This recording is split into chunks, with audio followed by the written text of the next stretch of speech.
It was cold and snowy on the island of Sodor, but everyone was jolly. The winter holidays were coming. Thomas loved this time of year. The station masters decorated the stations, and children were making snowmen. But there was one thing Thomas didn't like about winter. There was always lots and lots of snow. It piled up very quickly and blocked the tracks. So Thomas worked hard all day keeping the lines open. Thanks to Thomas, everything ran on time. All the engines were very pleased. They wanted to thank Thomas for all his hard work. When all the tracks were clear, Thomas was looking forward to seeing his friends. He had missed them. As he puffed towards the station, he saw Harold the helicopter talking to Toby. They were planning a thank you surprise for Thomas. "Hello!" he chuffed. "Remember, Toby," said Harold, "don't tell Thomas about the surprise." Then Harold buzzed away, and Toby puffed back to his yard. Thomas felt left out. He liked surprises. That afternoon, Thomas was puffing along the main line. He saw Percy waiting in the station. Percy's trucks were loaded with brightly colored boxes. "Are they part of the surprise?" Thomas asked. Percy was bursting to tell his friend about it, but he raced away so that he wouldn't spoil the surprise.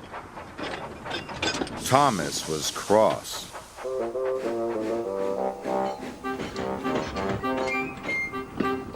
Later, Thomas had to stop at a signal. As he waited, Emily arrived. Thomas noticed something strange on Emily's freight car. It was long and pointy, but it was covered up.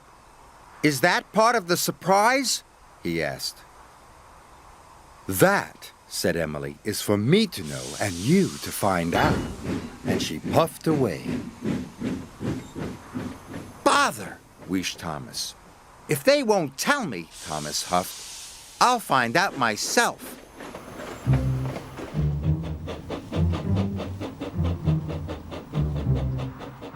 Thomas secretly followed Emily.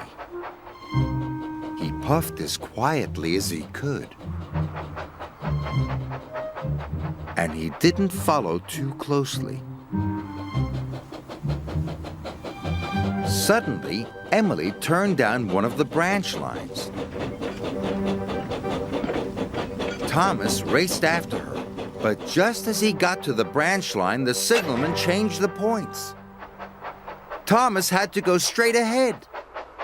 "Cinders and ashes!" cried Thomas. "How will I ever find out what the surprise is?"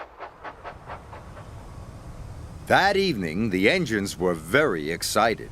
They were all talking about Thomas's surprise. "I can't wait," chuffed Edward. "He'll love it," puffed Percy.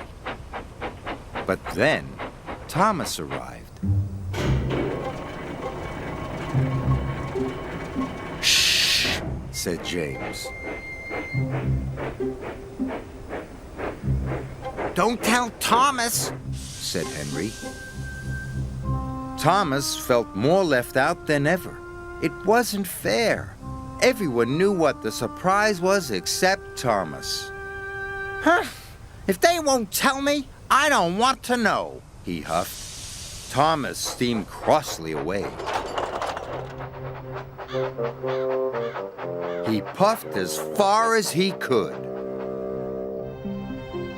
At last, it was time to show Thomas the surprise.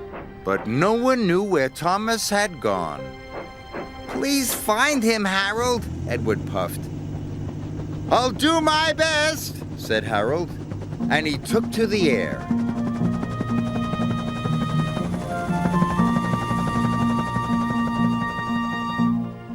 Thomas was parked in a siding.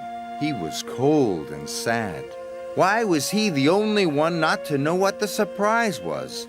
If only they would tell him. Then Thomas heard a noise. It was coming from the sky. It was Harold, the helicopter. "There you are, old chap," he called.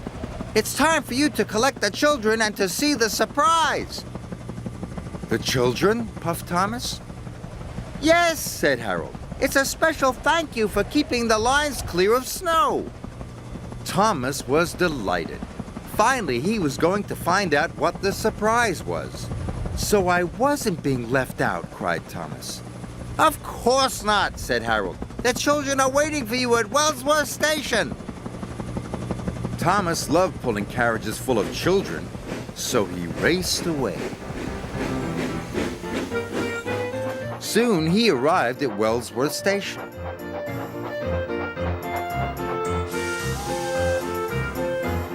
Thomas collected the children.